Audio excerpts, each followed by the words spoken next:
আগে পোস্টটি দেখি, তারপর মজার মজার কমেন্ট পড়ব। নবনিযুক্ত শিক্ষামন্ত্রী এবং শিক্ষা প্রতিমন্ত্রীকে শুভেচ্ছা জানালো মাধ্যমিক ও উচ্চ শিক্ষা বিভাগ। চোরকে দেয়া হলো শিক্ষা প্রতিমন্ত্রী।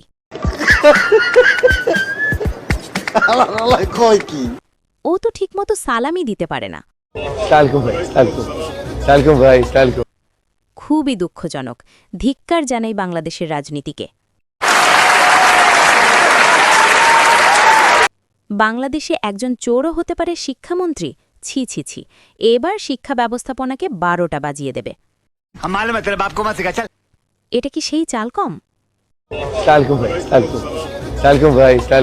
ভোট চোর এখন শিক্ষা উপমন্ত্রী। চোর যদি হয় শিক্ষামন্ত্রী,